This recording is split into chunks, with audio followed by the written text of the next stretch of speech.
Price ಅಲ್ಲ. ಕಳೆದ ಕ್ಲಾಸಲ್ಲಿ ನಾವು ಕ್ರೈಸ್ತರು ಯಾರು ಎಂಬುದಾಗಿ ನಾವು ಧ್ಯಾನಿಸ್ತಾ ಇದ್ದೋ. ಕ್ರೈಸ್ತರು ಎಂದರೆ ಯಾರು? ಒಂದೊಂದು ವಿಷಯಗಳನ್ನು ನಾವು ನೋಡ್ತಾ ಹೋದರೆ ಇಷ್ಟು ದಿನ ನಾವು ಜೀವಿಸ್ತಾ ಇರೋದು ಸುಮ್ಮನೆ ಏನೋ ಹೆಸರಿಗೆ ಮಾತ್ರ. ಹಾಗನ್ಸುತ್ತಾ ನಿಮಗೆ? ಹೆಸರಿಗೆ ಮಾತ್ರ, ಹೌದಾ?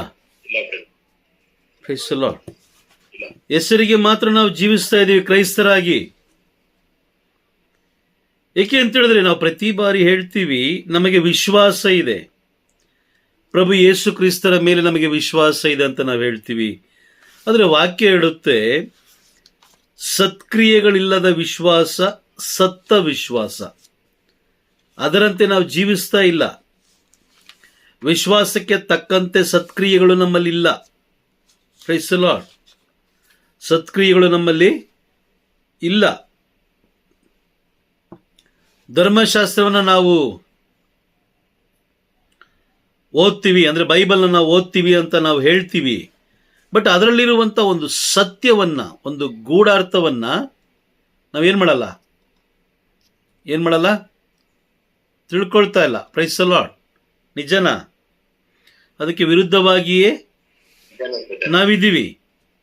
ಬೈಬಲ್ಗೆ ವಿರುದ್ಧವಾಗಿ ನಾವು ಜೀವಿಸ್ತಾ ಇದ್ದೀವಿ. ದೇವರ ವಾಕ್ಯಕ್ಕೆ ವಿರುದ್ಧವಾಗಿ ನಾವು ಜೀವಿಸ್ತಾ ಇದ್ದೀವಿ. ಧರ್ಮಸಭೆಗೆ ವಿರುದ್ಧವಾಗಿ ನಾವು ಜೀವಿಸ್ತಾ ಇದ್ದೀವಿ. ಮತ್ತೆ ಹಾಗಾದ್ರೆ ನಾವು ಕ್ರೈಸ್ತರು ಎಂದು ಹೇಳಿಕೊಳ್ಳುವ ಅಧಿಕಾರ ಇದೆಯಾ ನಮಗೆ? ಕ್ರೈಸ್ತರು ಎಂದು ಹೇಳಿಕೊಳ್ಳುವ ಅಧಿಕಾರ ಇದೆಯಾ? Praise the Lord. ಹೇಳಿ ನೋಡೋಣ. ಈಗ ನಾವು ಒಂದು ಕಂಪ್ನಿಗೆ ಸೇರ್ಕೊಳ್ತೀವಿ. ಒಂದು ಸುಂದರವಾದ ಒಳ್ಳೆಯ ಸಂಬಳ ಕೊಡುವಂಥ ಕಂಪನಿ, ಒಳ್ಳೆ ಸಂಬಳ ಕೊಡ್ತಾ ಇದ್ದಾರೆ. ಆ ಕಂಪ್ನಿಯವರು ನಮ್ಮನ್ನ ಆರಿಸ್ಕೊಂಡಿದ್ದಾರೆ. ಈಗ ಆ ಕಂಪ್ನಿ ಒಳಗಡೆ ಹೋಗಿ ನಾವು ಕೆಲಸ ಮಾಡದೇ ಇದ್ರೆ ಆ ಕಂಪ್ನಿಯವರು ನಮ್ಮನ್ನ ಎಷ್ಟು ದಿನ ಅಂತ ಇಟ್ಕೊಳ್ಬೋದು? ಎಷ್ಟು ದಿನ ಇಟ್ಕೊಳ್ಬೋದು ಕೆಲಸಕ್ಕೆ? Praise the Lord. ಕೇಳಿಸ್ತಾ ಇದೆಯಲ್ಲ ಮಾತಾಡ್ತಾ ಇರೋದು? ಆ ಕಂಪನಿಗೆ ಯಾವ ತರ ಅವನು ನಡ್ಕೊಂಡು ಹೋಯ್ತಾನೋ ಅದ್ರ ಪ್ರಕಾರ ಅವ್ರಿಗೆ ಅಲ್ಲಿ ಇದು ಇರುತ್ತೆ ಬ್ರದರ್. ಕೆಲಸ ಕಾರ್ಯ ಎಲ್ಲ ಕೊಡ್ತಾರೆ. ಅವ್ರು ಯಾವಾಗ ಗಂಟ ಹೇಳ್ತಾರ ಅಲ್ಲಿ ಗಂಟ ನಾವು ಮಾಡ್ತಾ ಇರ್ಬೇಕು. ಅಲ್ಲ, ಈಗ ನಿಮ್ಮ ಕಡೆಯಿಂದ ಕೆಲಸ ಕಂಪನಿಗೆ ತಕ್ಕಂತೆ ಕೆಲಸ ಇಲ್ಲದೆ ಹೋದ್ರೆ, ನೀವು ಮಾಡದೆ ಹೋದ್ರೆ ಆ ಕಂಪನಿಯವರು ನಿಮ್ಮನ್ನ ಇಟ್ಕೊಳ್ತಾರೆ ಅಂತ ಭಾವಿಸ್ತೀರಾ? ಇಲ್ಲ ಬ್ರದರ್, ಖಂಡಿತವಾಗ್ಲೂ ಇಲ್ಲ. Praise the Lord. ಬರೀ ಕಾಟಾಚಾರಕ್ಕೆ ನಾವು ಐಡಿ ಕಾರ್ಡ್ ಹಾಕೊಂಡು ಕಂಪ್ನಿ ಒಳಗಡೆ ಹೋಗಿ ಆಚೆ ಬಂದು ತಿಂಗಳ ಕೊನೆಗೆ ಸಂಬಳ ಕೇಳಿದ್ರೆ ಸಂಬಳ ಕೊಡ್ತಾರೆ ಅನ್ಕೊಂಡಿದ್ದೀರಾ? ಖಂಡಿತವಾಗ್ಲೂ ಕೊಡೋದಿಲ್ಲ. Praise the Lord. ಅದೇ ರೀತಿ ಅಲ್ವಾ ದೇವರ ರಾಜ್ಯನೂ ಅದೇ ರೀತಿ ಅಲ್ವಾ? ಏನಕ್ಕೋಸ್ಕರ ದೇವರು ನಮ್ಮನ್ನು ಆರಿಸ್ಕೊಂಡಿದ್ದಾರೆ? ನಾವು ಲೋಕಕ್ಕೆ ಸಾರಬೇಕು, ದೇವರ ಮಕ್ಕಳನ್ನಾಗ ಮಾಡಬೇಕು, ಶಿಷ್ಯರನ್ನಾಗ ಮಾಡಬೇಕು. Price the Lord. 1 ಪೇತ್ರ 2ನೇ ಅಧ್ಯಾಯ 9ನೇ ವಾಕ್ಯ ಏನ್ ಹೇಳುತ್ತೆ? ನೀವು ದೇವರು ಆಯ್ದುಕೊಂಡ ಜನಾಂಗ, ರಾಜ ಯಾಜಕರು, ಪವಿತ್ರ ಪ್ರಜೆ, ದೇವರ ಸ್ವಕೀಯ ಜನ, ಅವರ ಅದ್ಭುತ ಕಾರ್ಯಗಳನ್ನು ಪ್ರಚುರಪಡಿಸುವುದಕ್ಕಾಗಿಯೇ ಆಯ್ಕೆಯಾದವರು. Praise the Lord. ಇದರಲ್ಲಿ ಎಷ್ಟು ನೋಡಿ, ರಾಜ ಯಾಜಕರು ಎಂಬ ಪದವನ್ನು ಬಳಸಿದ್ದಾರೆ, ಪವಿತ್ರ ಪ್ರಜೆ, ದೇವರ ಸ್ವಕೀಯ ಜನ, ಅವರ ಅದ್ಭುತ ಕಾರ್ಯಗಳನ್ನು ಪ್ರಚುರಪಡಿಸುವುದಕ್ಕಾಗಿಯೇ ದೇವರು ನಮ್ಮನ್ನು ಆರಿಸ್ಕೊಂಡಿದ್ದಾರೆ ಎಂಬ ಎಲ್ಲವನ್ನ ದೇವರಲ್ಲಿ ತಿಳಿಸ್ಕೊಡ್ತಾ ಇದ್ದಾರೆ.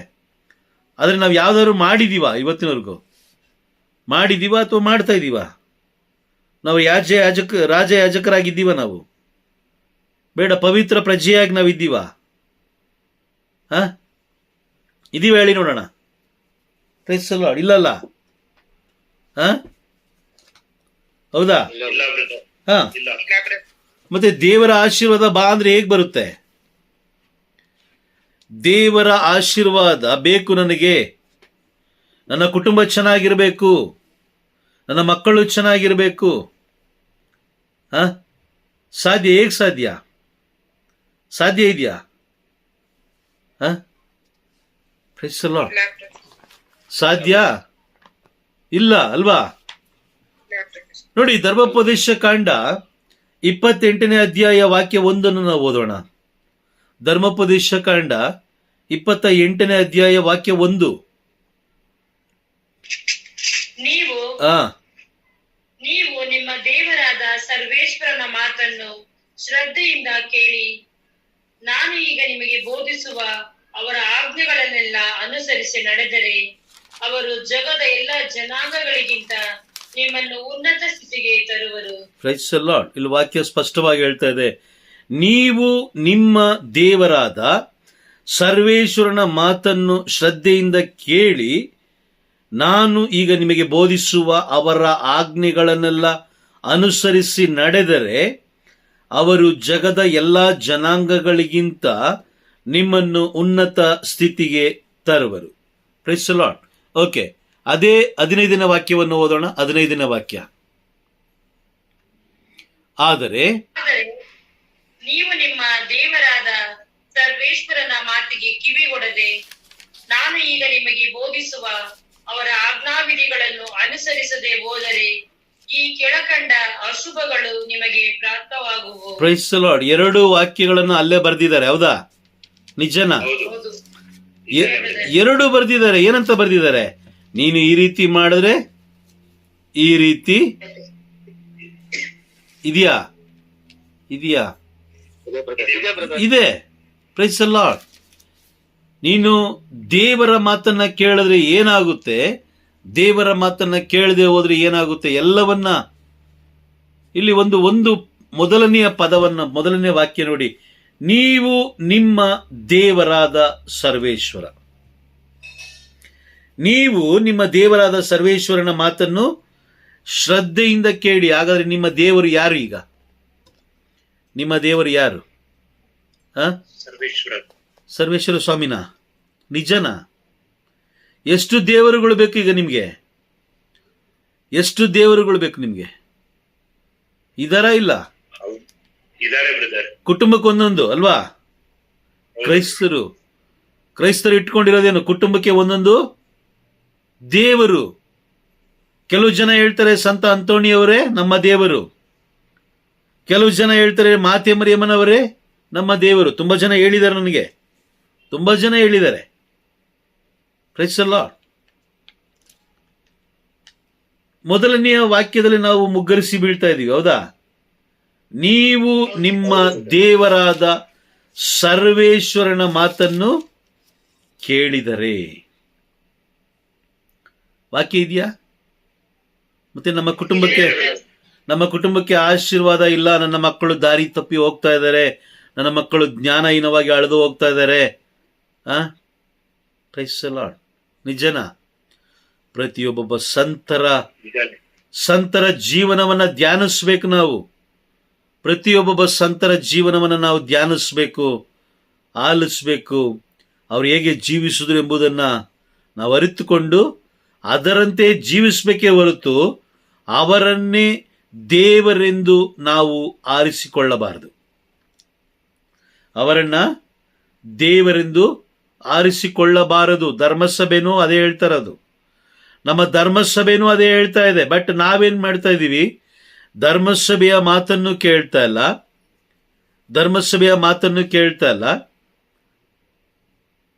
ಬೈಬಲ್ ಹೇಳುವ ಮಾತನ್ನು ಕೂಡ ನಾವು ಕೇಳ್ತಾ ಇಲ್ಲ.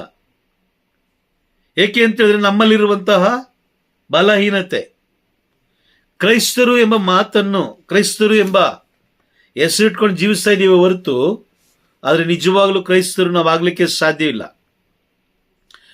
ವಾಕ್ಯ ಕಳೆದ ಕ್ಲಾಸಲ್ಲಿ ನಾವು ತಿಳ್ಕೊಂಡಿದ್ದೀವಿ. ಮಾರ್ಕನು ಬರೆದ ಶುಭ ಸಂದೇಶ 16ನೇ ಅಧ್ಯಾಯ 16ನೇ ವಾಕ್ಯ ಓದಿ.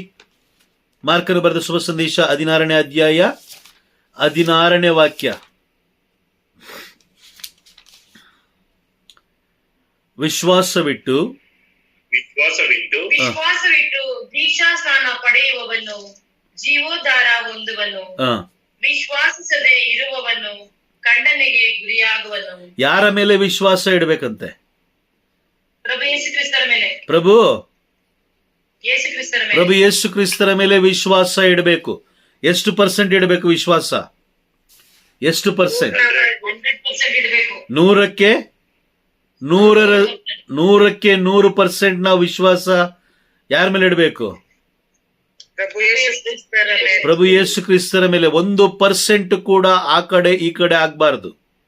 1% ಕೂಡ ಲೋಕದ ವ್ಯಕ್ತಿಗಳ ಮೇಲೆ, ಲೋಕದ ವಸ್ತುಗಳ ಮೇಲೆ ನಾವು ವಿಶ್ವಾಸ ಇಡಬಾರದು. ವಾಕ್ಯ ಏನು ಹೇಳ್ತಾ ಇದೆ? ವಿಶ್ವಾಸವಿಟ್ಟು ದೀಕ್ಷಾಸ್ನಾನ ಪಡೆಯುವವನು ಜೀವೋದ್ಧಾರವನ್ನ ಹೊಂದುವನು. Price the lord. ಜೀವೋದ್ಧಾರ ಅಂದ್ರೇನು? ನಿತ್ಯ ಜೀವ ಅಲ್ವಾ? ನಿತ್ಯ ಜೀವ. ನಿತ್ಯ ಜೀವವನ್ನು ಕೊಡುವವರು ಯಾರು? ನಿತ್ಯ ಜೀವ ಪ್ರಭು ಯೇಸು ಕ್ರಿಸ್ತರು. ಓಕೆ, ಈಗ ವಿಶ್ವಾಸ ಎಲ್ಲ ಏನ್ ಮಾಡ್ತಾರೆ? ಈಗ ಇಲ್ಲಿ ಸ್ವಲ್ಪ ವಿಶ್ವಾಸ, ಅಲ್ಲಿ ಸ್ವಲ್ಪ ವಿಶ್ವಾಸ, ಸೋಮವಾರ ಒಂದು ಕಡೆ, ಮಂಗಳವಾರ ಒಂದು ಕಡೆ, ಬುಧವಾರ ಒಂದು ಕಡೆ ಇಡ್ತಾ ಇದ್ದಾರಾ? ಇಡ್ತಾ ಇದ್ದಾರೆ, ಹೌದಾ? ದಿನಕ್ಕೆ ಒಂದೊಂದು ಕಡೆ ಇಡ್ತಾ ಇದ್ದಾರೆ. ಹಾಗಾಗಿ ನಾವು ಕ್ರೈಸ್ತರಾಗ್ಲಿಕ್ಕೆ ಸಾಧ್ಯ ಇಲ್ಲ. ಕ್ರೈಸ್ತರಾಗ್ಲಿಕ್ಕೆ ಸಾಧ್ಯ ಇಲ್ಲ. ಕ್ರೈಸ್ತರಾದವರು ಮಾತ್ರ, ಕ್ರೈಸ್ತರೆನಿಸಿಕೊಂಡವರು ಮಾತ್ರ ಪ್ರೈಸ್ ದಿ ಲಾರ್ಡ್ ದೇವರ ರಾಜ್ಯವನ್ನು ಪ್ರವೇಶಿಸಲಿಕ್ಕೆ ಸಾಧ್ಯ. ಏಕೆ ಅಂತ ಹೇಳಿದ್ರೆ, ಪ್ರೇಷಿತರ ಕಾರ್ಯಕಲಾಪಗಳ ಗ್ರಂಥದಲ್ಲಿ ನಾವು ಓದ್ತೀವಿ.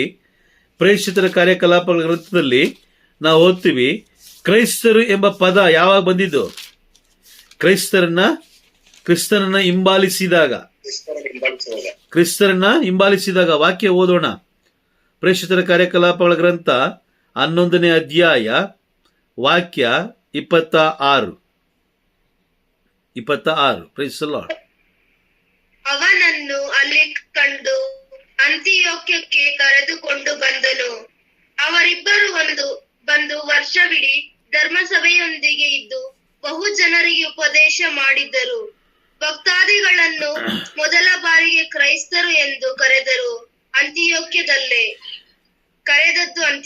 ಮೊದಲನೇ ಬಾರಿಗೆ ಕ್ರೈಸ್ತರು ಎಂದು ಕರೆದಿದ್ದು ಅಂತಿಯೋಕ್ಯದಲ್ಲೇ. ಯಾವಾಗ ಅಂತ ಹೇಳಿದ್ರೆ, ಧರ್ಮ ಸಭೆಯೊಂದಿಗೆ ಸೇರಿ ಅಲ್ಲಿದ್ದಂಥ ಜನರಿಗೆ ಉಪದೇಶ ಮಾಡುವುದನ್ನು ಕಂಡು, ಪ್ರಭುವಿನ ನುಡಿಗಳನ್ನ ಕಂಡು. ವಾಕ್ಯ ಅದೇ ಹೇಳುತ್ತೆ ನೋಡಿ. ವಾಕ್ಯ ಏನು ಹೇಳುತ್ತೆ? ಲೂಕನು ಬರೆದ ಶುಭ ಸಂದೇಶ 6ನೇ ಅಧ್ಯಾಯ ವಾಕ್ಯ 46. ಓದಿ. ವಾಕ್ಯ 46.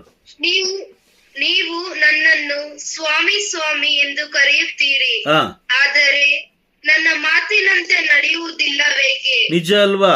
ನೀವು ನನ್ನನ್ನು ಸ್ವಾಮಿ ಸ್ವಾಮಿ ಎಂದು ಕರೆಯುತ್ತೀರಿ, ಆದರೆ ನನ್ನ ಮಾತಿನಂತೆ ನೀವು ನಡೆಯೋದಿಲ್ಲ, ನನ್ನ ಮಾತಿನಂತೆ ನೀವು ಬೋಧಿಸೋದಿಲ್ಲ. ನಿಮಗೆ ಇಷ್ಟ ಬಂದ ಹಾಗೆ ನೀವು ಬೋಧಿಸ್ತಾ ಇದ್ದೀರಾ. ನಿಮ್ಮ ಮನಸ್ಸಿಗೆ ಏನ್ ತೋಚುತ್ತೋ ಅದನ್ನೇ ಜನರಿಗೆ ಉಪದೇಶ ಮಾಡ್ತಾ ಇದ್ದೀರಾ. ನಿಮಗೆ ಸರಿ ಅನಿಸಿದ್ದನ್ನೇ ನೀವು ಜನರಿಗೆ ತಿಳಿಸ್ತಾ ಇದ್ದೀರಾ. ಗಟ್ಟಿಯ ಆಹಾರವನ್ನು ನೀವು ಜನರಿಗೆ ತಿಳಿಸ್ತಾ ಇಲ್ಲ. ಅದನ್ನು ಬಿಟ್ಟು ವಿಶ್ವಾಸ 100ಕ್ಕೆ 100% ವಿಶ್ವಾಸವನ್ನ ಪ್ರಭುವಿನ ಮೇಲೆ ಇಡೋದನ್ನು ಬಿಟ್ಟು ನೀವು ದಿನಕ್ಕೆ ಸೋಮವಾರ, ಮಂಗಳವಾರ, ಬುಧವಾರ, ಗುರುವಾರ ಅಂತ ಹೇಳಿ ನೀವೇನ್ ಮಾಡ್ತಾ ಇದ್ದೀರಾ? ವಿಶ್ವಾಸವನ್ನ ನೀವು ಏನ್ ಮಾಡ್ತಾ ಇದ್ದಾರೆ? ಡಿವೈಡ್ ಮಾಡ್ತಾ ಇದ್ದಾರೆ ಅಲ್ವಾ? Praise the Lord. ಯಾರು ಹೇಳಿದ್ದು ಇದನ್ನ ಡಿವೈಡ್ ಮಾಡ್ಲಿಕ್ಕೆ? ಯಾರು ಹೇಳಿದ್ದು? ಭಾಗ ಮಾಡ್ಲಿಕ್ಕೆ ಯಾರು ಹೇಳಿದ್ದು? ನಾವೇ ಮಾಡ್ಕೊಂಡಿರೋದು. ಲೋಕದವರು. Praise the Lord. ರಾಜ ಯಾಜಕರಲ್ಲ, ಲೋಕದವರು, ಲೋಕದ ಯಾಜಕರು ಅಲ್ವಾ? ಹಾಗಾದ್ರೆ ಎಲ್ಲಿ ನಾವು ಕ್ರೈಸ್ತರಾಗ್ಲಿಕ್ಕೆ ಸಾಧ್ಯ? ನಮ್ಮ ವಿಶ್ವಾಸ ಭಾಗವಾಗಿ ಹೋಗ್ತಾ ಇದೆ. 100ಕ್ಕೆ 100% ಇಲ್ಲ. ಪ್ರಭುವಿನ ಮೇಲೆ ನಮಗೆ ಭರವಸೆ ಇಲ್ಲ, ನಂಬಿಕೆ ಇಲ್ಲ. Praise the Lord. ಹಾಗಾಗಿ ನಾವು ಕ್ರೈಸ್ತರೆನಿಸಿಕೊಳ್ಳಲಿಕ್ಕೆ ಸಾಧ್ಯ ಇಲ್ಲ. ಲೋಕದ ದೃಷ್ಟಿಯಲ್ಲಿ ನಾವು ಕ್ರೈಸ್ತರಾಗಿರ್ಬೋದು, ಆದರೆ ಪರಲೋಕದ ದೃಷ್ಟಿಯಲ್ಲಿ ನಾವು ಕ್ರೈಸ್ತರಾಗಲಿಕ್ಕೆ ಸಾಧ್ಯ ಇಲ್ಲ. ಅರ್ಥ ಆಗ್ತಾ ಇದೆಯಾ?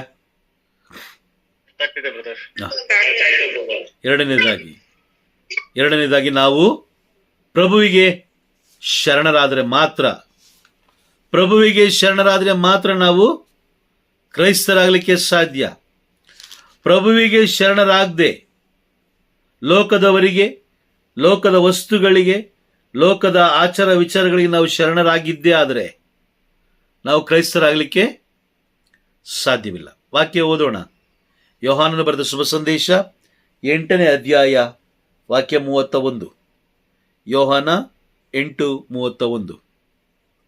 ಆಗ ಆ ಯಹೂದ್ಯರು ಅಬ್ರಹಾಮನೇ ನಮ್ಮ ತಂದೆ ಎಂದು ಮರುನುಡಿದರು. 8:31 ಗಾಸ್ಪಲ್ ಜಾನ್ 8:30. ತಮ್ಮ ನಂಬಿಕೆ ಇಟ್ಟಿದ್ದ ಯಹೂದ್ಯರಿಗೆ ಹೀಗೆಂದರು, ನನ್ನ ಮಾತಿಗೆ ನೀವು ಶರಣರಾದರೆ ನಿಜವಾಗಿಯೂ ನೀವು ನನ್ನ ಶಿಷ್ಯರು. Praise the Lord. ಓದಿ ಸಾಯಮರಿ ಸಿಸ್ಟರ್, ಓದಿ ನೀವು ನೋಡೋಣ. ಯೇಸು ಸ್ವಾಮಿ ತಮ್ಮಲ್ಲಿ ನಂಬಿಕೆ ಇಟ್ಟಿದ್ದ ಯಹೂದ್ಯರಿಗೆ ಹೀಗೆಂದರು. ಕಿವಿಗಳು ಬಾಯಿ ನಿಂಬುರೋದಲ್ಲ. Price the Lord. ಓದಿ ನೀವು ಓದಿ. ಯೇಸು ಸ್ವಾಮಿ ತಮ್ಮಲ್ಲಿ ನಂಬಿಕೆ ಇಟ್ಟಿದ್ದ ಯಹೂದ್ಯರಿಗೆ ಹೀಗೆಂದರು, ನನ್ನ ಮಾತಿಗೆ ನೀವು ಶರಣಾದರೆ ನಿಜವಾಗಿಯೂ ನೀವು ನನ್ನ ಶಿಷ್ಯರು. ನನ್ನ ಮಾತಿಗೆ ನೀವು ಶರಣರಾದರೆ ನಿಜವಾಗಿಯೂ ನೀವು ನನ್ನ ಶಿಷ್ಯರು. ಯಾರ ಮಾತಿಗೆ ಶರಣರಾಗಬೇಕಂತೆ? ಪ್ರಭು ಯೇಸು. ಈಗ ಲೂಕನ ಬರೆದ ಶುಭ ಸಂದೇಶ 6ನೇ ಅಧ್ಯಾಯ 46ನೇ ವಾಕ್ಯದಲ್ಲಿ ಏನು ಹೇಳಿದ್ರು? ನೀವು ನನ್ನನ್ನು ಸ್ವಾಮಿ ಸ್ವಾಮಿ ಎಂದು ಕರೆಯುತ್ತೀರಾ, ಆದರೆ ನನ್ನ ಮಾತಿನಂತೆ ನೀವು ನಡೆಯುವುದಿಲ್ಲ. ಏಕೆ? ಇಲ್ಲಿ ಯೋಹಾನ 8:31 ಹೇಳ್ತಾರೆ, ನನ್ನ ಮಾತಿಗೆ ನೀವು ಶರಣರಾದರೆ ನೀವು ನನ್ನ ಶಿಷ್ಯರು. Praise the Lord. ನಿಜನಾ? ನಿಜನೇ ಬ್ರದರ್. ಹಾಗಾದ್ರೆ ಈಗ ಯೋಚನೆ ಮಾಡ್ಬೇಕು. ನಾವು ಯಾರ ಮಾತಿಗೆ ನಾವು ಶರಣರಾಗ್ತಾ ಇದ್ದೀವಿ? ದೇವರ ಜೀವವುಳ್ಳ ವಾಕ್ಯಕ್ಕೆ ನಾವು ಶರಣರಾಗ್ತಾ ಇದ್ದೀವಾ, ಅಥವಾ ಲೋಕಕ್ಕೆ, ಅಥವಾ ಲೋಕದಲ್ಲಿರುವ ವ್ಯಕ್ತಿಗಳಿಗೆ, ಅಥವಾ ಲೋಕದ ಆಚಾರ ವಿಚಾರಗಳಿಗೆ ನಾವು ಶರಣರಾಗ್ತಾ ಇದ್ದೀವ? ಏಕೆ ಅಂತ ಹೇಳಿದ್ರೆ ಪ್ರಲಾಪನೆ ಗ್ರಂಥ 3ನೇ ಅಧ್ಯಾಯ ವಾಕ್ಯ 40 ಹೇಳುತ್ತೆ. ಪ್ರಲಾಪನೆ ಗ್ರಂಥ 3ನೇ ಅಧ್ಯಾಯ 40, ನಮ್ಮ ನಡತೆಯನ್ನ ಪರೀಕ್ಷಿಸಿ ಪರಿಶೋಧಿಸೋಣ. ಏನು? ಯಾವ ನಡತೆಯನ್ನ ಪರಿಶೋಧಿಸೋದು? ಯಾವ ನಡತೆಯನ್ನ ಪರಿಶೋಧಿಸ್ಕೊಳ್ಬೇಕಂತೆ ನಾವು ಕ್ರೈಸ್ತರ ಅಲ್ವಾ? ಕ್ರೈಸ್ತರು ಅಂತ ಹೇಳಿದ ಮೇಲೆ ಈಗ ನೋಡಿ, 1 ಕೊರಿಂಥಿ 7ನೇ ಅಧ್ಯಾಯ ವಾಕ್ಯ 23 ನಾವು ಓದ್ತೀವಿ. 1 ಕೊರಿಂಥಿ ಅಧ್ಯಾಯ 7 ವಾಕ್ಯ 23. ನಿಮ್ಮನ್ನು ಕ್ರಯಕ್ಕೆ ಕೊಳ್ಳಲಾಗಿದೆ, ಆದ್ದರಿಂದ ಮಾನವರಿಗೆ ದಾಸರಾಗಬೇಡಿ. ವಾಕ್ಯ ಸ್ಪಷ್ಟವಾಗಿದೆ. ನಿಮ್ಮನ್ನು ಕ್ರಯಕ್ಕೆ ಕೊಳ್ಳಲಾಗಿದೆ, ಆದ್ದರಿಂದ ಮಾನವರಿಗೆ ದಾಸರಾಗಬೇಡಿ. ಅದೇ 1 ಕೊರಿಂಥಿ 6ನೇ ಅಧ್ಯಾಯ 20ನೇ ವಾಕ್ಯ. ನೀವು ಕ್ರಯಕ್ಕೆ ಕೊಳ್ಳಲಾದವರು, ಆದ್ದರಿಂದ ನಿಮ್ಮ ದೇಹದಲ್ಲಿ ದೇವರ ಮಹಿಮೆ ಬೆಳಗುವಂತೆ ಮಾಡಿರಿ. ವಾಕ್ಯ ಸ್ಪಷ್ಟವಾಗಿದೆ. ಓದಬೇಕಾದ್ರೆ ನಮ್ಗೆ ಅರ್ಥ ಆಗ್ತಾ ಇದೆ. ಅರ್ಥ ಆಗ್ತಲ್ವಾ?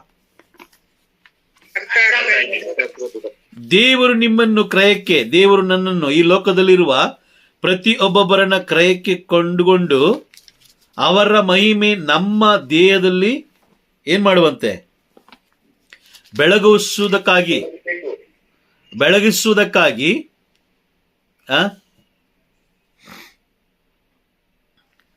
ನಮ್ಮನ್ನ ಆರಿಸ್ಕೊಂಡಿದ್ದಾರೆ. ನಾವೇನ್ ಮಾಡ್ತಾ ಇದೀವಿ ಈಗ?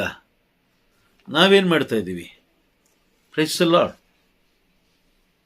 ಕ್ರೈಸ್ತರಂತ ಹೇಳ್ಕೊಂಡು ತಿನ್ಕೊಂಡು ಕುಡ್ಕೊಂಡು ಮಜಾ ಮಾಡಿಕೊಂಡು ಭಾನುವಾರ ಒಂದಿನ ಬಲಿಪೂಜೆಗೆ ಹೋಗಿ ಆ 1 ಗಂಟೆನೂ ಕೂಡ ನಾವು ಸರಿಯಾದ ಬಲಿಪೂಜೆಯನ್ನು ನೋಡೋದಿಲ್ಲ. 1 ಗಂಟೆಗಳ ಕಾಲವೂ ಕೂಡ ನಾವು ಸುಂದರವಾದ ಬಲಿಪೂಜೆಯನ್ನ ನಾವು ನೋಡೋದಿಲ್ಲ. ದೇವರ ವಾಕ್ಯವನ್ನು ನಾವು ಆಲಿಸೋದಿಲ್ಲ. ನಾವು ಆ ಒಂದು ಪರಮ ಪ್ರಸಾದವನ್ನು ಅಂಗೀಕಾರ ಮಾಡಿಕೊಳ್ಳುವುದಕ್ಕಾಗಿ ನಮ್ಮನ್ನೇ ನಾವು ಸಿದ್ಧತೆ ಮಾಡಿಕೊಳ್ಳೋದಿಲ್ಲ. ಅಯೋಗ್ಯವಾಗಿ ನಾವು ಪರಮಪ್ರಸಾದವನ್ನು ಅಂಗೀಕಾರ ಮಾಡ್ಕೊಳ್ತೀವಿ. ಇಷ್ಟ ಬಂದ ಹಾಗೆ ಹೋಗೋದು,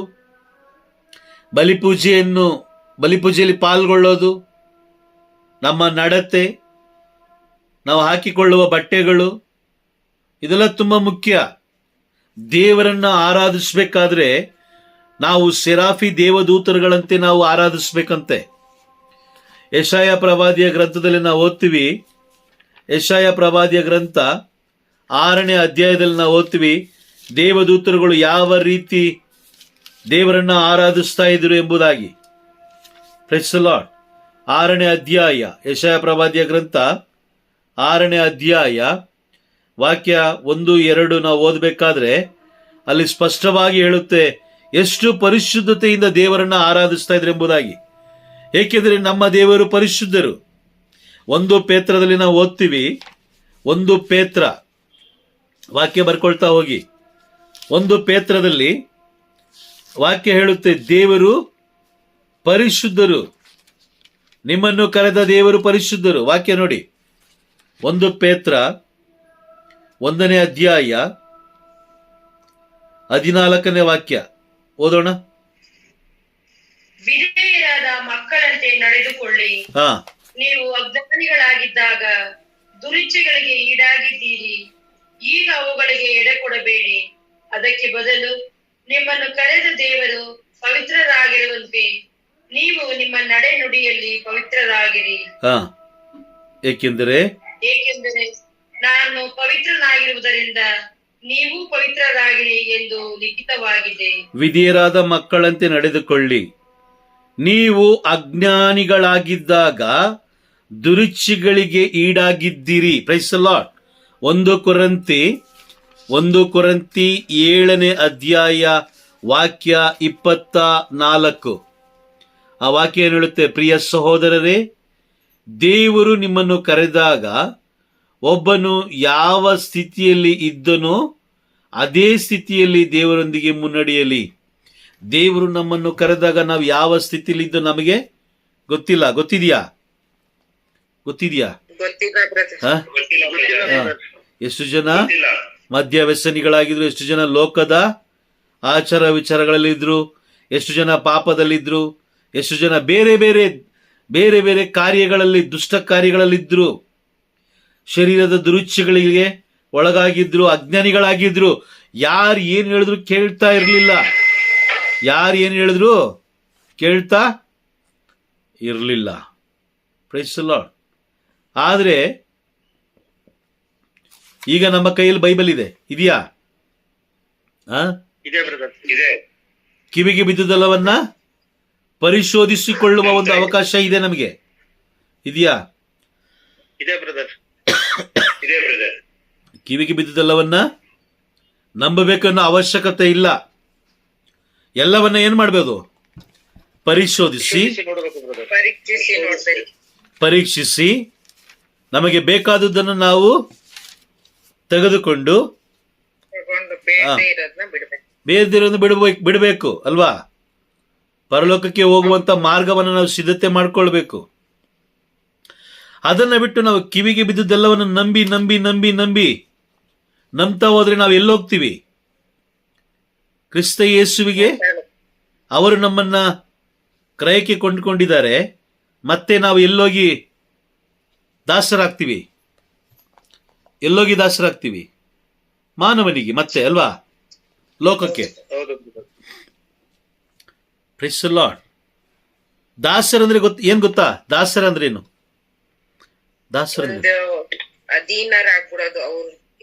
ಗುಲಾಮರಾಗೋದಲ್ವಾ? ಮತ್ತೆ ಈಜಿಪ್ಟ್ ಒಳಗಡೆ ಹೋಗೋದು. ಈಜಿಪ್ತಿನಿಂದ ದೇವ್ರು ಬಿಡಿಸ್ಕೊಂಡ್ಬಂದ್ರು, ಮತ್ತೆ ಈಜಿಪ್ತಿಗೆ ಹೋಗೋದು. ದೇವರು ನಮಗೆ 24 ಗಂಟೆಗಳು ಸಮಯ ಕೊಟ್ಟಿದ್ದಾರೆ, 24 hours. ಆ 24 ಗಂಟೆಗಳಲ್ಲಿ ಒಂದು ದಿನಕ್ಕೆ 1 ಗಂಟೆಗಳ ಕಾಲ ನಾವು ಬೈಬಲ್ನ ಓದ್ತಾ ಇದ್ರೆ ಪವಿತ್ರಾತ್ಮರು ಏನ್ ಮಾಡ್ತಾರೆ? ಬಲಪಡಿಸ್ತಾ ಹೋಗ್ತಾರೆ ಅಲ್ವಾ?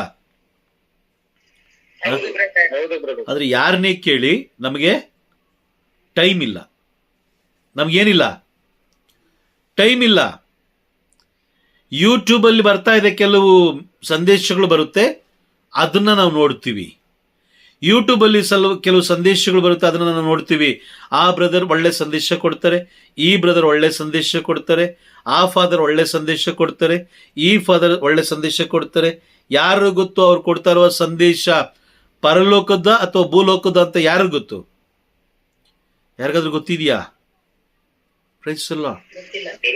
ಅದು ತಿಳ್ಕೊಬೇಕಾದ್ರೆ ನಾವು ಯಾವ ತರ ಇದ್ದೀವಿ ಅಂತ ನಾವು ತಿಳ್ಕೊಂಡ್ರೆ ಅದ್ರಲ್ಲಿ ನಾವು ಇರ್ತೀವಿ ಬ್ರದರ್.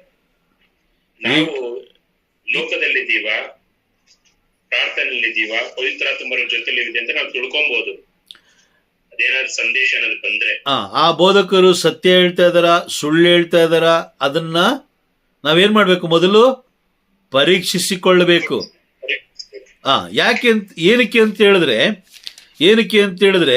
2 ಕೊರಿಂಥಿ 11ನೇ ಅಧ್ಯಾಯದಲ್ಲಿ ನಾವು ಓದ್ಬೇಕಾದ್ರೆ 11ನೇ ಅಧ್ಯಾಯ 14ನೇ ವಾಕ್ಯದಲ್ಲಿ ನಾವು ಓದ್ಬೇಕಾದ್ರೆ ಸೈತಾನನು ಕೂಡ ಜ್ಯೋತಿರ್ಮಯ ದೇವದೂತನಂತೆ ಕಾಣಿಸ್ಕೊಳ್ತಾನೆ, ಅವನ ಶಿಷ್ಯರು ಕೂಡ ದೇವದೂತರಂತೆ ಕಾಣಿಸ್ಕೊಳ್ತಾರೆ. ಕಾಣಿಸ್ಕೊಂಡು ಆದ್ಮೇಲೆ ಅವರೆಲ್ಲರೂ ಬಂದು ಈ ದೇವರ ವಾಕ್ಯಕ್ಕೆ ವಿರುದ್ಧವಾದ ಬೋಧನೆಗಳನ್ನೇ ಬೋಧಿಸ್ತಾರೆ ಹೊರತು ದೇವರ ರಾಜ್ಯದ ಬೋಧನೆಗಳನ್ನು ಬೋಧಿಸೋದಿಲ್ಲ. ಹೌದಾ? ನಿಜನಾ? ನಿಜ. ದೇವರ ರಾಜ್ಯಕ್ಕೆ ವಿರುದ್ಧವಾಗಿ ಅವರು ಬೋಧಿಸ್ತಾರೆ ಹೊರತು ದೇವರ ರಾಜ್ಯದ ಪರವಾಗಿ ಅವರು ಬೋಧಿಸೋದಿಲ್ಲ. ಏಕೆಂದರೆ ಅವರು ಯಾರು? ಸೈತಾನನ ಕಡೆಯವರು. ದೇವರ ಮಾತನ್ನ ಮೀರಬೇಕು ಎಲ್ಲರೂ. ದೇವರ ಮಾತನ್ನ ಎಲ್ಲರೂ ಮೀರಬೇಕು. ಎಲ್ಲರೂ ದೇವರ ಮಾತನ್ನ ಮೀರಿದಾಗ ಆಗ ಅದು ಪಾಪ. ವಾಕ್ಯ ಓದಿಬೇಕಾದ್ರೆ 1 ಯೋಹಾನ 3ನೇ ಅಧ್ಯಾಯ ವಾಕ್ಯ 4. 1 ಯೋಹಾನ 3ನೇ ಅಧ್ಯಾಯ ವಾಕ್ಯ 4. ಪಾಪ ಮಾಡುವ ಪ್ರತಿಯೊಬ್ಬನು ದೇವರ ಆಜ್ಞೆಯನ್ನು ಮೀರುತ್ತಾನೆ, ದೇವರ ಆಜ್ಞೆಯನ್ನು ಉಲ್ಲಂಘಿಸುವುದೇ ಪಾಪ. ದೇವರ ಆಜ್ಞೆಯನ್ನು ಉಲ್ಲಂಘಿಸುವುದೇ ಪಾಪ. ದೇವರ ಮಾತನ್ನ ಮೀರುವುದೇ ಪಾಪ. ದೇವರ ಮಾತನ್ನ ಮೀರುವುದೇ ಪಾಪ. ನೋಡಿ, ಆ ಬೋಧಕ ಸುಳ್ಳು ಹೇಳ್ಬೋದು, ಯಾಜಕ ಸುಳ್ಳು ಹೇಳ್ಬೋದು, ಸುಳ್ಳು ಬೋಧನೆಗಳನ್ನು ನಿಮಗೆ ತಿಳಿಸ್ಕೊಳ್ಬೋದು. ಯಾಕಂದ್ರೆ ಸೈತಾನ ಯಾಜಕನ ರೂಪದಲ್ಲೂ ಬರ್ತಾನೆ, ಬೋಧಕನ ರೂಪದಲ್ಲೂ ಬರ್ತಾನೆ. ಅವನು ಬಂದು ನಿಮಗೇನು ಹೇಳ್ತಾನೆ? ಸುಳ್ಳು ಬೋಧನೆಗಳನ್ನ ಬೋಧಿಸ್ತಾನೆ. ಆದ್ರೆ ದೇವರ ವಾಕ್ಯ ಸುಳ್ಳು ಬೋಧಿಸೋದಿಲ್ಲ. ಯಾಕೆಂದ್ರೆ ಈ ಬೈಬಲ್ ಬರೆದಿರೋದು ಯಾರ ಮುಖಾಂತರ? ಯಾರು ಬರ್ಸಿರೋದು? ಪವಿತ್ರಾತ್ಮರು ಅನೇಕ ಪ್ರವಾದಿಗಳ ಮುಖಾಂತರ, ಅನೇಕ ಬೋಧಕರ ಮುಖಾಂತರ, ಅನೇಕ ಪರಿಶುದ್ಧಾತ್ಮನಿಂದ ತುಂಬಲ್ಪಟ್ಟಂತಹ ವ್ಯಕ್ತಿಗಳ ಮುಖಾಂತರ ಬರೆಸಿರುವಂಥದ್ದು. ತಮಾಷೆ ಅಲ್ಲ. ವಾಕ್ಯ ನೋಡಿ, ಬೇಕಾದ್ರೆ ವಾಕ್ಯ ನೋಡಿ. 2 ಕೊರಿಂಥಿ 3ನೇ ಅಧ್ಯಾಯ ವಾಕ್ಯ 3 ಓದೋಣ. ಕ್ರಿಸ್ತ ಯೇಸು ನಂಬಿಂದ ಬರೆಸಿದ ಪತ್ರ ಇವು. ಇದು ಸ್ಪಷ್ಟ ಬರೆದಿರುವ ಶಾಯೆಯಿಂದಲ್ಲ, ಜೀವಂತ ದೇವರ ಪವಿತ್ರಾತ್ಮರಿಂದ. ಕೊರೆದರು ಕಲ್ಲಿನ ಮೇಲೆ ಅಲ್ಲ, ಮಾನವ ಹೃದಯದ ಮೇಲೆ. Praise the Lord. ನೋಡಿ, ಇಲ್ಲಿ ಕ್ರಿಸ್ತ ಯೇಸುವೆ ನಮ್ಮಿಂದ ಬರೆಸಿದ ಪತ್ರ. ಯಾರು ಹೇಳ್ತಾರದು? ಇದು ಸಂತ ಪೌಲರು ಹೇಳ್ತಾ ಇದ್ದಾರೆ. ಇದು ಸ್ಪಷ್ಟ ಬರೆಸಿರುವುದು ಶಾಯೆಯಿಂದಲ್ಲ, ಅಂದ್ರೆ ಇಂಕಿಂದಲ್ಲ, ಜೀವಂತ ದೇವರ ಪವಿತ್ರಾತ್ಮರಿಂದ. Praise the lord.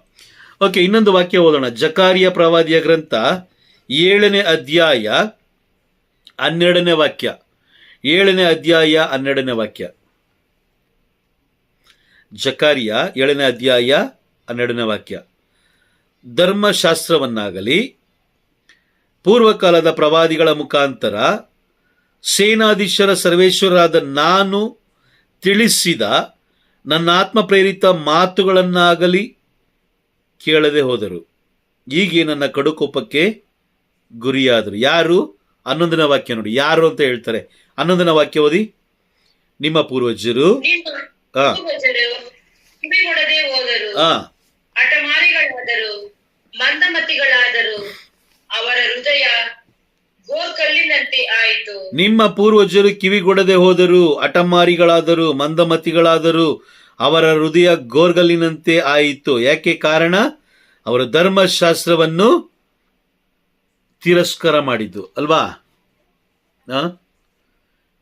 ದೇವರ ವಾಕ್ಯವನ್ನ ಉಲ್ಲಂಘಿಸುವುದೇ ಪಾಪ. ನೀನೇನು ಲೋಕದ ಪಾಪಗಳನ್ನು ಮಾಡಬೇಕು ಅನ್ನೋದೆಲ್ಲ ಏನಿಲ್ಲ. ದೇವರ ವಾಕ್ಯಗಳನ್ನು ಉಲ್ಲಂಘಿಸಿದ್ರೆ ಅಥವಾ ಅದನ್ನು ತಿರುಚಿದ್ರೆ, ಅದನ್ನು ತಿರುಚಿ ಬೋಧಿಸಿದ್ರೆ, ನಿನಗೂ ನಿನ್ನ ಕುಟುಂಬಕ್ಕೆ ಬೇಕಾಗುವ ರೀತಿಯಲ್ಲಿ ನಿನ್ನ ಆದಾಯಕ್ಕೆ ತಕ್ಕಂತೆ ಅದನ್ನು ತಿರುಚಿ ಏನಾದರೂ ಬೋಧಿಸಿದ್ದೇ ಆದರೆ, ಪ್ರೈಸ್ ದಿ ಲಾರ್ಡ್, ವಾಕ್ಯ ಓದಿ. ಜ್ಞಾನೋಕ್ತಿಗಳ ಗ್ರಂಥ 13ನೇ ಅಧ್ಯಾಯ 13ನೇ ವಾಕ್ಯ. ಜ್ಞಾನೋಕ್ತಿಗಳ ಗ್ರಂಥ 13ನೇ ಅಧ್ಯಾಯ 13ನೇ ವಾಕ್ಯ. ದೇವರ ವಾಕ್ಯವನ್ನು ಉಲ್ಲಂಘಿಸುವವನು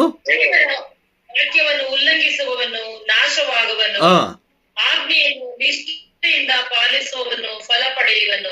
ದೇವ ವಾಕ್ಯವನ್ನು ಉಲ್ಲಂಘಿಸುವವನು ನಾಶವಾಗುವನು ಅಂತ ಹೇಳಿದ್ರೆ ಏನು, ಹೆಂಗ್ ನಾಶ ಆಗ್ತಾರೆ?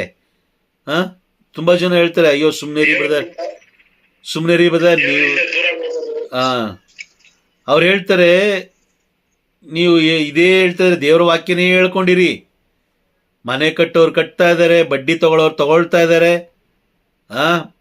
ಬಾಯಿ ಜಗಳ ಗಂಟಿಯರು, ಅತಿ ಆಸೆಯಿಂದ ಬದುಕುವವರು, ದೇವಾಲಯಕ್ಕೆ ಬರದೇ ಇರುವವರು, ದೇವರ ಮಾತನ್ನ ಮೀರುವವರು ಅಲ್ವಾ, ದೇವ ಸೇವಕರಿಗೆ ದಾರಿ ತಪ್ಪಿಸುವವರು,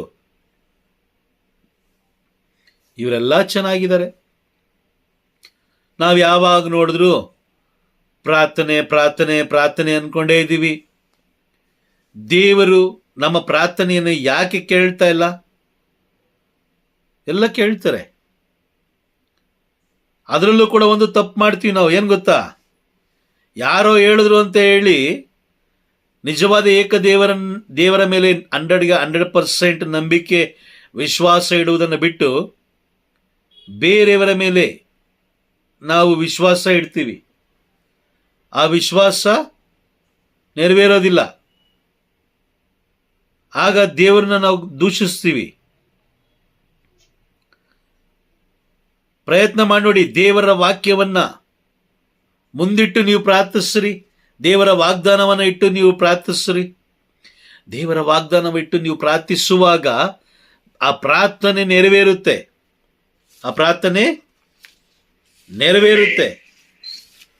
ನೋಡಿ, ಬೈಬಲ್ ಹೇಳುತ್ತೆ, ಜ್ಞಾನೋಕ್ತಿಗಳ ಗ್ರಂಥ 28ನೇ ಅಧ್ಯಾಯ ವಾಕ್ಯ 9.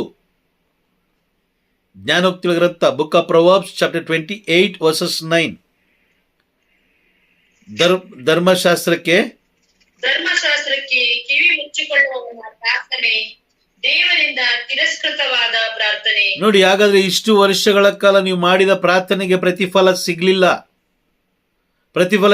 ಯಾಕೆ? ನೀವು ಧರ್ಮಶಾಸ್ತ್ರಕ್ಕೆ ಕಿವಿ ಮುಚ್ಚಿಕೊಂಡಿದ್ದೀರಾ. ದೇವರ ವಾಕ್ಯಗಳನ್ನು ಓದುತ್ತಿಲ್ಲ, ದೇವರ ವಾಕ್ಯಗಳನ್ನು ಧ್ಯಾನಿಸುತ್ತಿಲ್ಲ, ದೇವರ ವಾಕ್ಯವನ್ನ ತಿರಸ್ಕಾರ ಮಾಡಿದ್ದೀರಾ. ದೇವರ ಜ್ಞಾನವನ್ನ ನೀವೇನ್ ಮಾಡಿದ್ದೀರಾ? ತಿರಸ್ಕಾರ ಮಾಡಿದ ಕಾರಣ ಮತ್ತೆ ಕುಟುಂಬದಲ್ಲಿ ಶಾಂತಿ ಸಮಾಧಾನ ಹೇಗೆ ಬರುತ್ತೆ? ಹೇಗೆ ಬರಲಿಕ್ಕೆ ಸಾಧ್ಯ? ಯೋಹಾನನು ಬರೆದ ಶುಭ ಸಂದೇಶ 8ನೇ ಅಧ್ಯಾಯ 44ನೇ ವಾಕ್ಯದಲ್ಲಿ ಪ್ರಭು ಯೇಸು ಕ್ರಿಸ್ತರು ಹೇಳ್ತಾರೆ, ಸೈತಾನನು ನಿಮ್ಮ ತಂದೆ. ಸೈತಾನ ಇವಾಗ ನಮ್ಮ ಕುಟುಂಬಕ್ಕೆ ತಂದೆಯಾಗಿರ್ಬೇಕಾದ್ರೆ ಶಾಂತಿ ಸಮಾಧಾನ ಇವೆಲ್ಲ ಬರುತ್ತಾ? ಸಿಗುತ್ತಾ? ಬರಲ್ಲ. ಸೋಲು, ಅವಮಾನ, ದುಃಖ, ವೇದನೆ, ಚಿಂತೆ, ಬಾಧೆ, ರೋಗ, ಕಷ್ಟ ಇದೇ ಬರುತ್ತೆ.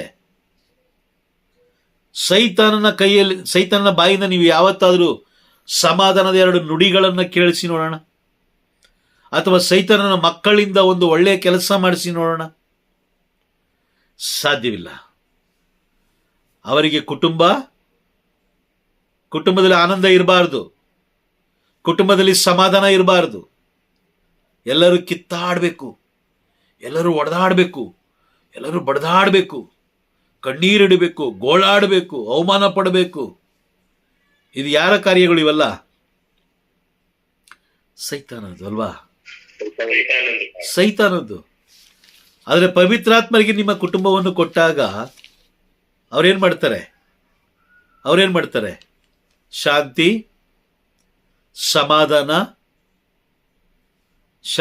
ಸಮಾಧಾನ, ಪ್ರೀತಿ, ನಂಬಿಕೆ, ವಿಶ್ವಾಸ, ಈ ಎಲ್ಲ ಸತ್ಫಲಗಳಿಂದ ಅವರು ನಮ್ಮನ್ನ ಮುನ್ನಡೆಸ್ತಾರೆ. ಎಲ್ಲ ಸತ್ಫಲಗಳಿಂದ ಅವರು ನಮ್ಮನ್ನ ಮುನ್ನಡೆಸ್ತಾರೆ. Price the Lord. ಅರ್ಥ ಆಗ್ತಾ ಇದೆಯಾ? ಯೇಸು ಸ್ವಾಮಿ ಹೇಳ್ತಾರೆ, ಯೋಹಾನನು ಬರೆದ ಶುಭ ಸಂದೇಶ 16ನೇ ಅಧ್ಯಾಯ 8ನೇ ವಾಕ್ಯದಲ್ಲಿ ಹೇಳ್ತಾರೆ, ಪೋಷಕರು ಬಂದು ಪಾಪ, ನ್ಯಾಯ, ನೀತಿ ಹಾಗೂ ಅಂತಿಮ ತೀರ್ಪಿನ ಬಗ್ಗೆ ಕುರಿತು ಲೋಕದ ಜನತೆ ತಾಳಿದ ತಪ್ಪು ಭಾವನೆಗಳನ್ನು ಮನವರಿಕೆ ಮಾಡಿಕೊಡ್ತಾರೆ. ಅಂದ್ರೆ ಇದರ ಅರ್ಥ ಏನು? ಪಾಪದ ಬಗ್ಗೆ ಯಾರು ತಿಳಿಸ್ತಾ ಇಲ್ಲ, ನ್ಯಾಯ ನೀತಿಯ ಬಗ್ಗೆ ತಿಳಿಸ್ತಾ ಇಲ್ಲ, ಅಂತಿಮ ತೀರ್ಪಿನ ಬಗ್ಗೆ ಯಾರು ತಿಳಿಸ್ತಾ ಇಲ್ಲ. ಹಾಗಾದ್ರೆ ತಿಳಿಸುವವರು ಯಾರು? ಪರಿಶುದ್ಧಾತ್ಮರು. ಆಮೆನ್. ಪರಿಶುದ್ಧಾತ್ಮರು ತಿಳಿಸ್ಬೇಕಂದ್ರೆ ನೀನು ಜಾಗ ಬಿಟ್ಕೊಡ್ಬೇಕು, ಸ್ಥಳ ಕೊಡಬೇಕು. ನಿನ್ನ ಜೀವನದಲ್ಲಿರ್ಬೋದು, ನಿನ್ನ ಕುಟುಂಬದಲ್ಲಿರ್ಬೋದು. ನೀನೇನ್ ಮಾಡಬೇಕು? ಸ್ಥಳ ಕೊಡಬೇಕು. ಇಲ್ಲಾಂದ್ರೆ ಅವರು ಪವಿತ್ರಾತ್ಮರು ತಿಳಿಸೋದಿಲ್ಲ. ತಿಳಿಸ್ತಾರ? ತಿಳಿಸಲ್ಲ. Praise the Lord. ಹಾಗಾದ್ರೆ ಈಗ ಹೇಳಿ, ನಾವು ಯಾರಿಗೆ ಶರಣಾಗಿದ್ದೀವಿ? ಲೋಕದ ಜನರು ಯಾರಿಗೆ ಶರಣಾಗಿದ್ದಾರೆ? ದೇವರ ಮಾತಿಗೆ ಶರಣಾಗಿದ್ದಾರಾ, ಅಥವಾ ಪ್ರಭು ಯೇಸು ಕ್ರಿಸ್ತರಿಗೆ ಶರಣರಾಗಿದ್ದಾರಾ, ಅಥವಾ ಸಂತರುಗಳಿಗೆ ಶರಣರಾಗಿದ್ದಾರಾ, ಅಥವಾ ಲೋಕದ ವಸ್ತುಗಳಿಗೆ ಶರಣರಾಗಿದ್ದಾರಾ, ಅಥವಾ ಲೋಕದ ವ್ಯಕ್ತಿಗಳಿಗೆ ಶರಣರಾಗಿದ್ದಾರಾ?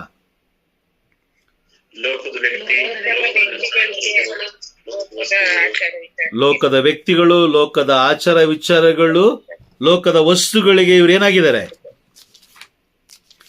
ಶರಣರಾಗಿದ್ದಾರೆ ಅಲ್ವಾ? Praise the Lord. ಇಲ್ಲಿ ವಾಕ್ಯ ಹೇಳುತ್ತೆ ನೋಡಿ, ರೋಮನರಿಗೆ ಬರೆದ ಪತ್ರದಲ್ಲಿ ಸಂತ ಪೌಲರು ಹೇಳ್ತಾರೆ 12ನೇ ಅಧ್ಯಾಯ 2ನೇ ವಾಕ್ಯವನ್ನು ಓದೋಣ. 12:2. ಇಹಲೋಕದ ಆಚಾರ ವಿಚಾರಗಳಿಗೆ ಮಾರು ಹೋಗಬೇಡಿ, ಬದಲಿಗೆ ಮಾನಸಾಂತರಗೊಂಡು ನೂತನ ಜೀವಿಗಳಾಗಿ ಬಾಳಿರಿ.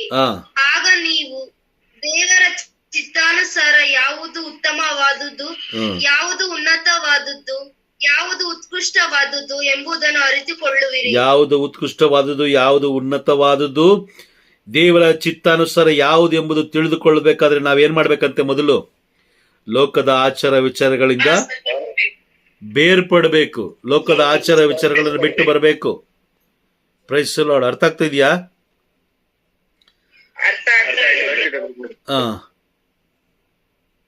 ಯಾಕೆಂದ್ರೆ ನಾವು ಲೋಕದಲ್ಲೂ ಇರ್ತೀವಿ, ಲೋಕದ ವ್ಯಕ್ತಿಗಳು ಹೇಳೋದು ಕೇಳ್ತೀವಿ, ಈ ಕಡೆ ಬೈಬಲಲ್ಲೂ ಇರ್ತೀವಿ ಅಂತಂದ್ರೆ ಅದು ಎಂದಿಗೂ ಸಾಧ್ಯ ಇಲ್ಲ.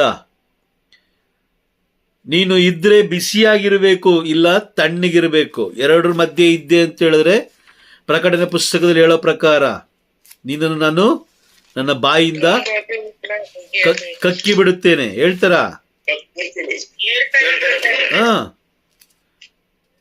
Praise the lord.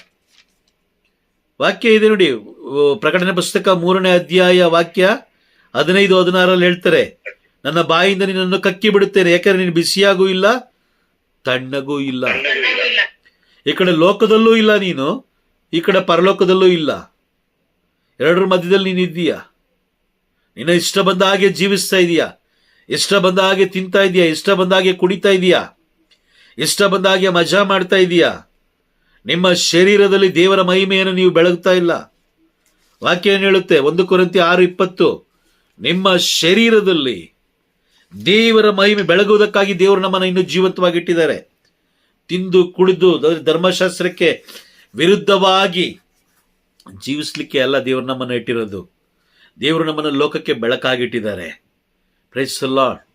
ಲೋಕಕ್ಕೆ ಬೆಳಕಾಗಿಟ್ಟಿದ್ದಾರೆ. ನೀನು ಜೀವಿಸುವ ಜೀವನವನ್ನು ನೋಡಿ ಜನರು ಹೇಳಬೇಕು, ಈಗ ನಾನು ಮಾನಸಾಂತರಗೊಳ್ತೀನಿ. ಮಾನಸಾಂತರ ಅಂದ್ರೆ ಏನು? ಮಾನಸಾಂತರ ಅಂದ್ರೆ ಏನು? Praise the Lord. ಪರಿವರ್ತನೆ ಆಗಲ್ಲ ಬ್ರದರ್. ಮಾಡಿದ ಪಾಪಗಳನ್ನು ಬಿಟ್ಟು ಮನಸ್ಸನ್ನ ಪರಲೋಕದ ಕಡೆ ಅಲ್ವಾ? ಕರೆಕ್ಟಾ? Correct brother. ಆ ವ್ಯಕ್ತಿ ಯಾವುದೇ ಜನಾಂಗದವನಾಗಿರ್ಲಿ, ಮಾಡಿದ ಪಾಪಗಳನ್ನ ಬಿಟ್ಟು ಬಿಟ್ರೆ ಅವನ ಪರಲೋಕ ರಾಜ್ಯ ಸೇರ್ಕೊಳ್ತಾನೆ. ಆಮೇನ್. ಯಾಕೆಂದ್ರೆ ಅವನು ಪವಿತ್ರಾತ್ಮರಿಂದ ದೀಕ್ಷಾಸ್ಥಾನವನ್ನು ಪಡ್ಕೊಳ್ತಾನಾಗ. ಯಾಕಂತ ಹೇಳಿದ್ರೆ ಆ ವ್ಯಕ್ತಿ ಯಾವ ಜನಾಂಗದವನೇ ಆಗಿರ್ಲಿ, ಅವನೇನು ಕ್ರೈಸ್ತನೇ ಆಗಿರ್ಬೇಕು ಅಂತಲ್ಲ, ಏನಿಲ್ಲ.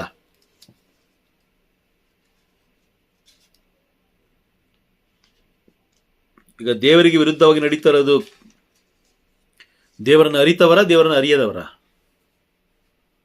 ದೇವರನ್ನು ಅರಿತವರ ಬ್ರದರ್ ಅಲ್ವಾ? ನಿಜನಾ? ಹೌದು ಬ್ರದರ್. ನಿಜ. ದೇವರನ್ನ ಅರಿತವರು ಏನ್ ಮಾಡ್ತಾ ಇದ್ದಾರೆ? ದೇವರಿಗೆ ವಿರುದ್ಧವಾಗಿ ಜೀವಿಸ್ತಾ ಇದ್ದಾರೆ, ಧರ್ಮಶಾಸ್ತ್ರಕ್ಕೆ ವಿರುದ್ಧವಾಗಿ ಜೀವಿಸ್ತಾ ಇದ್ದಾರೆ, ಅನಾಚಾರವಾಗಿ ಜೀವಿಸ್ತಾ ಇದ್ದಾರೆ. ಏನಾಗಿ? ಅನಾಚಾರವಾಗಿ ಜೀವಿಸ್ತಾ ಇದ್ದಾರೆ. ತಮಗೆ ಇಷ್ಟ ಬಂದಾಗೆ ಜೀವಿಸ್ತಾ ಇದ್ದಾರೆ, ಮನಸ್ಸಿಗೆ ಇಚ್ಛೆ ಬಂದಾಗೆ ಜೀವಿಸ್ತಾ ಇದ್ದಾರೆ. ದೇವರ ವಾಕ್ಯಕ್ಕೆ ಮಹತ್ವ ಇಲ್ಲ. ದೇವರ ವಾಕ್ಯದಲ್ಲಿ ಏನಿಲ್ಲ? ನಮ್ಮ ಮನಸ್ಸು ದೇವರ ವಾಕ್ಯದಲ್ಲಿಲ್ಲ. ನಮ್ಮ ಮನಸ್ಸು ಏನನ್ನ ಬಯಸ್ತಾ ಇದೆ? ಅನಾಚಾರವನ್ನ ಬಯಸ್ತಾ ಇದೆ. ಈ ಬ್ರದರ್ ಹೇಳಿದ್ರು ಹಿಂಗ್ ಮಾಡಕ್ ಹೇಳಿದ್ರು, ಆ ಯಾಜಕರು ಹೇಳಿದ್ರು ಹಿಂಗ್ ಮಾಡಕ್ ಹೇಳಿದ್ರು, ಯಾಜಕರು ಹೇಳಿದ್ರು, ಬೋಧಕರು ಹೇಳಿದ್ರು, ಅದಕ್ಕೋಸ್ಕರ ದೇವರು ನಿನ್ನನ್ನ ಆರಿಸ್ಕೊಂಡಿಲ್ಲ. ನೀನು ದೇವರ ಸಮ್ಮುಖದಲ್ಲಿ ಧರ್ಮಶಾಸ್ತ್ರವನ್ನು ಕೈಯಲ್ಲಿಡಿದು ಅವರ ಸಮ್ಮುಖದಲ್ಲಿ ತಾಳಿಕೊಂಡು ಕುಳಿತಾಗ ಮಾತ್ರ ದೇವರು ಸತ್ಯವನ್ನು ನಿಮಗೆ ತಿಳಿಸ್ಲಿಕ್ಕೆ ಸಾಧ್ಯ. ಇಲ್ಲ, ಎಷ್ಟೋ ಬೋಧಕರು ಮತ್ತೆ ಎಷ್ಟೋ ಯಾಜಕರು ಸತ್ಯವನ್ನ ತಿಳಿಸಿ ಈ ದಿನ ಏನಾಗ್ತಾ ಇದ್ದಾರೆ? ಅವರು ಲೋಕದ ವ್ಯಕ್ತಿಗಳಿಂದ ದೂರ ಆಗ್ತಾ ಇದ್ದಾರೆ. ಅದು ಗೊತ್ತಾ ನಿಮಗೆ? ಎಷ್ಟೋ ಯಾಜಕರು ವೇದನೆ ಪಡ್ತಾ ಇದ್ದಾರೆ. ಸತ್ಯ ಬೋಧಿಸುವುದರಿಂದ ಅವ್ರೇನ್ ಮಾಡ್ತಾ ಇದ್ದಾರೆ? ವೇದನೆ ಪಡ್ತಾ ಇದ್ದಾರೆ. ಎಷ್ಟೋ ಬೋಧಕರು ಏನ್ ಮಾಡ್ತಾ ಇದ್ದಾರೆ? ಸತ್ಯ ಬೋಧಿಸೋದ್ರಿಂದ ಏನಾಗ್ತಾರೆ? ಅನೇಕ ಜನರು ಹೇಳ್ತಾರೆ, ಇವರು ಧರ್ಮ ಸಭೆಗೆ ವಿರೋಧಿಗಳು. ಆ ವಿರೋಧವಾದ ಕೆಲಸ ಅವರೇ ಮಾಡ್ತಾ ಇರೋದು. ಆದ್ರೆ ಸತ್ಯ ಬೋಧಿಸುವವರನ್ನ ಇವರೇನ್ ಮಾಡ್ತಾರೆ? ಧರ್ಮಸಭೆಯ ವಿರೋಧಿಗಳು ಅಂತ ಹೇಳ್ತಾರೆ. ಸೈತಾನ ಯಾವತ್ತಾರು ಒಪ್ಕೊಂಡಿದಾನ? ನಾನು ಮಾಡಿದ್ದು ತಪ್ಪು ಅಂತ ಯಾವತ್ತಾರು ಸಾರಿ ಕೇಳಿದಾನ? ಇಲ್ಲ. ಈಗ ಇವರು ಏನ್ ಮಾಡ್ತಾರೆ ಅಂತ ಹೇಳಿದ್ರೆ, ಎಲ್ಲರನ್ನ ತಗೊಂಡೋಗಿ ಧರ್ಮಶಾಸ್ತ್ರಕ್ಕೆ ವಿರುದ್ಧವಾಗಿ ಜೀವಿಸುವಂತೆ ಮಾಡಿ ಅನಾಚಾರದ ಜೀವನ ಜೀವಿಸ್ಲಿಕ್ಕೆ ಏನ್ ಮಾಡ್ತಾರೆ?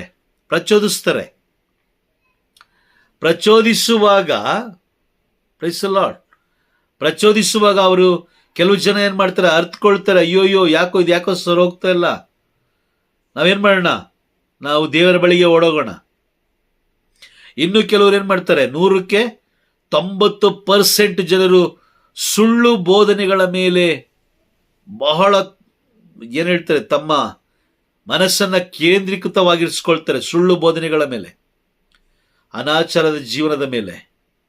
ಹಾಗಾಗಿ ಏನಾಗ್ತಾರೆ ಗೊತ್ತಾ? ಅವರು ಕೀರ್ತನೆಗಳ ಗ್ರಂಥ 107ನೇ ಅಧ್ಯಾಯ ವಾಕ್ಯ 17 ಹೇಳುತ್ತೆ, ರೋಗಿಗಳಾದರೂ ಅವರು ಅನಾಚಾರದ ನಿಮಿತ್ತ, ಬಾಧೆಗೊಳಗಾದರೂ ಪಾಪ ಕಾರ್ಯಗಳ ನಿಮಿತ್ತ. ತಾವು ಮಾಡಿದ ಅನಾಚಾರದ ನಿಮಿತ್ತ ಅವರು ಏನಾದರೂ ರೋಗಿಗಳಾದರು. ಕೆಲವು ರೋಗಗಳು ಬರೋದು ನಮ್ಮನ್ನ ಏನ್ ಮಾಡ್ಲಿಕ್ಕೆ? ಪರೀಕ್ಷೆ ಮಾಡ್ಲಿಕ್ಕೆ. ನಮ್ಮ ವಿಶ್ವಾಸವನ್ನ ಪರೀಕ್ಷಿಸುವುದಕ್ಕಾಗಿ. ಇನ್ನು ಕೆಲವು ರೋಗಗಳು ಬರೋದು ನಾವೇ ಬರಮಾಡ್ಕೊಳ್ಳೋದಲ್ವಾ? ನಾವೇ ಬರಮಾಡ್ಕೊಳ್ಳೋದು. ಧರ್ಮಶಾಸ್ತ್ರಕ್ಕೆ ವಿರುದ್ಧವಾಗಿ ಜೀವಿಸುವವನು ಅನಾಚಾರ ಜೀವನವನ್ನ ಜೀವಿಸಿದ ಹಾಗೆ. ವಾಕ್ಯ ಹೇಳುತ್ತೆ, ಅನಾಚಾರದ ನಿಮಿತ್ತ ಅವರೇನಾಗ್ತಾರೆ? ರೋಗಿಗಳಾಗ್ತಾರೆ. Praise the Lord. ಹಾಗಾಗಿ ವಾಕ್ಯ ಸ್ಪಷ್ಟವಾಗಿ ನಮಗೆ ತಿಳಿಸ್ತಾ ಇದೆ. ಧರ್ಮಶಾಸ್ತ್ರಕ್ಕೆ ವಿರುದ್ಧವಾಗಿ ನಾವು ಹೋಗಬಾರ್ದು. ಧರ್ಮಶಾಸ್ತ್ರಕ್ಕೆ ವಿರುದ್ಧವಾಗಿ ಹೋಗಿದ್ದೇ ಆದರೆ ನಮ್ಮ ಪ್ರಾರ್ಥನೆಗಳು ಕೇಳಲ್ಪಡೋದಿಲ್ಲ, ನಮ್ಮ ಕೋರಿಕೆಗಳು ನೆರವೇರೋದಿಲ್ಲ. ಹಾಗಾಗಿ ನಾವೇನು ಮಾಡ್ತೀವಿ? ಶಾಪಗ್ರಸ್ತರಾಗ್ತೀವಿ. ಹೇಗೆ ಶಾಪಗ್ರಸ್ತರಾಗ್ತೀವಿ ಅಂತ ಹೇಳಿದ್ರೆ, ಸೈತಾನ ನಮ್ಮ ಕುಟುಂಬದಲ್ಲಿ ಬಂದು ನೆಲೆಸ್ತಾನೆ, ನಮ್ಮ ಜೀವನವನ್ನು ಹಾಳು ಮಾಡ್ತಾನೆ. ಯೋಹಾನ 10:10 ಹೇಳೋ ಪ್ರಕಾರ, 10ನೇ ಅಧ್ಯಾಯ 10ನೇ ವಾಕ್ಯದಲ್ಲಿ ಯೇಸು ಸ್ವಾಮಿ ಹೇಳೋದು, ಕಳ್ಳನು ಬರೋದು ಕದಿಲಿಕ್ಕೆ ಹಾಗೂ ನಾಶ ಮಾಡಲಿಕ್ಕೆ. ಅವನು ಕುಟುಂಬದ ಒಳಗಡೆ ಪ್ರವೇಶ ಮಾಡ್ತಾನೆ, ಕುಟುಂಬವನ್ನು ನಾಶ ಮಾಡ್ತಾನೆ, ಸಮಾಧಾನವನ್ನು ತೆಗೆದಾಕ್ತಾನೆ, ಬರೀ ಅವನ ಸ್ವಭಾವಗಳನ್ನು ತುಂಬಿಸ್ತಾನೆ, ಪ್ರಾರ್ಥನೆಯಿಂದ ಬೇರ್ಪಡಿಸ್ತಾನೆ, ಸ್ತುತಿಯಿಂದ ಬೇರ್ಪಡಿಸ್ತಾನೆ, ಆರಾಧನೆಯಿಂದ ಬೇರ್ಪಡಿಸ್ತಾನೆ, ದೇವರ ಎಲ್ಲ ವಿಷಯಗಳಿಂದ ನಿಮ್ಮನ್ನು ಬೇರ್ಪಡಿಸ್ತಾನೆ. ಬೇರ್ಪಡಿಸಿ ಆದಮೇಲೆ ಅವನು ರಾಜ್ಯಭಾರ ಆಳ್ತಾನೆ. ಆ ಸಮಯದಲ್ಲೇ ನೋವು, ದುಃಖ, ಕೋಪ, ಇನ್ನು ಬೇರೆ ಬೇರೆ ದುಷ್ಟ ಕಾರ್ಯಗಳು, ದುಷ್ಟ ಯೋಜನೆಗಳು ಎಲ್ಲ ಆ ಸಮಯದಲ್ಲಿ ಕುಟುಂಬವನ್ನು ಆವರಿಸ್ಕೊಳ್ಳುತ್ತೆ. ಕಾಲಕ್ರಮೇಣ ಪ್ರೈಸ್ ದಿ ಲಾರ್ಡ್, ಕಾಲಕ್ರಮೇಣ ಏನಾಗುತ್ತೆ? ಅದು ಪಾಪ ದೊಡ್ಡ ಹೆಮ್ಮರವಾಗಿ ಬೆಳೆದು ನಮ್ಮನ್ನೇ ಅದು ನಾಶ ಮಾಡಿ ಹಾಕುತ್ತೆ, ನಮ್ಮನ್ನು ಅದು ಕೊಂದಾಕುತ್ತೆ. Price the Lord. ಹಾಗಾಗಿ ನಾವು ಪ್ರತಿದಿನ ಪ್ರತಿಕ್ಷಣ ಕ್ರೈಸ್ತರಾಗಿರಬೇಕೇ ಹೊರತು, ಕ್ರೈಸ್ತರು ಅಂತ ಹೇಳಿದ್ರೆ ಪ್ರಭು ಯೇಸು ಕ್ರಿಸ್ತರನ್ನ ಅನುಸರಿಸುವವರು, ಪ್ರಭು ಯೇಸು ಕ್ರಿಸ್ತರನ್ನ ಹಿಂಬಾಲಿಸುವವರು, ಪ್ರಭು ಯೇಸು ಕ್ರಿಸ್ತರಂತೆ ಜೀವಿಸುವವರು, ಅವರು ಆಯ್ದುಕೊಂಡಂಥ ಜನಾಂಗ, ರಾಜಯಾಜಕರು ಹಾಗೂ ಸತ್ಯವನ್ನ ಈ ಲೋಕಕ್ಕೆ ಸಾರುವುದಕ್ಕಾಗಿ ಆರಿಸಲ್ಪಟ್ಟವರು. Praise the Lord. ಅರ್ಥ ಆಗ್ತಿದ್ಯಾ? ಓಕೆ, ಹಾಗಾದ್ರೆ ಇವತ್ತು ಕ್ಲಾಸ್ ನಾವು ಮುಗಿಸೋಣ. ದೇವರ ನಾಮಕ್ಕೆ ಮಹಿಮೆ ಆಗಲಿ. Praise the Lord. ದೇವರಿಗೆ ಸ್ತೋತ್ರ. ದೇವರು ಒಳ್ಳೆಯವರು. ಅವರು ನಮ್ಮ ಜೀವನದಲ್ಲಿ ಅನೇಕ ಅದ್ಭುತ ಕಾರ್ಯಗಳನ್ನು ಮಾಡಿದ್ದಾರೆ. ಅವರು ಮಾಡಿರೋ ಎಲ್ಲ ಅದ್ಭುತ ಕಾರ್ಯಗಳಿಗೆ